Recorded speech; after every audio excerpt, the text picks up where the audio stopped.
It's an exciting night for football fans all across the country who are anxiously waiting to see who will give their favorite team a roster boost. Here to help us break it all down is NFL insider at USA Today, Tyler Dragon. Tyler, good to have you with us. So speaking of USC, the first pick of the draft seems to be a lock with USC quarterback Caleb Williams expected to go to the Chicago Bears. For those who haven't seen him play or don't know much about him, what makes him so special? Yeah, he's a mobile quarterback. He has a really strong arm. He's a quick processor in the pocket, and he can extend plays with his feet. He's a former Heisman Trophy winner. And really, when you rank him amongst all the quarterbacks in this year's draft class, he's probably the safest pick among the quarterbacks. He's a leader. He was a leader in that USC team. And really, just his playmaking ability as a quarterback just sets him apart from the rest of the quarterback prospects in this year's draft class. So with Williams expected to go first, the big question, who's next in a stacked quarterback draft class, as you mentioned? Where do you see some of the biggest names ending up?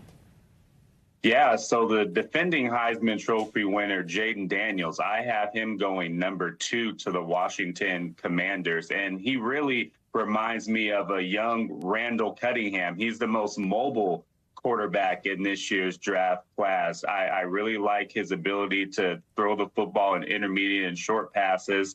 And then I would not be surprised if Drake May, the quarterback out of North Carolina, gets drafted number 3 overall to the New England Patriots. He's kind of a big body quarterback with a strong arm. And then there could be as many as 4 quarterbacks going 1, 2, 3, 4. That'll be the first time in NFL history that has happened. If so, maybe a J.J. McCarthy team maybe could trade up to the number 4 pick. Arizona Cardinals, they're not going to draft a quarterback. They currently have the number 4 pick. So a team could trade up to that spot and draft a QB like a J.J. McCarthy with the number 4 pick. So those are kind of my top-ranked quarterbacks, along with Michael Penix Jr.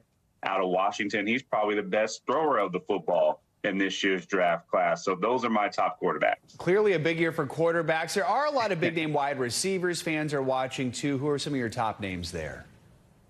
Marvin Harrison Jr. His dad's a Pro Football Hall of Famer, and this kid has the ability to be just like his dad, the Ohio State receiver. I would not be surprised if he gets drafted to the Arizona Cardinals. He's the top-ranked receiver on my board.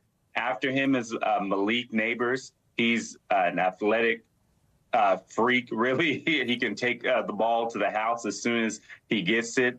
Another receiver, maybe Rome Odunze out of Washington. He's a big-body receiver, has a big catch radius, is a physical type. So those are my top 3 receivers, and I would not be surprised if all 3 of them go in the top 10 today. Anything, of course, can happen in the draft. You mentioned perhaps trading up. We have like 45 seconds here, but do you see any teams maybe trying to make some last-minute moves here?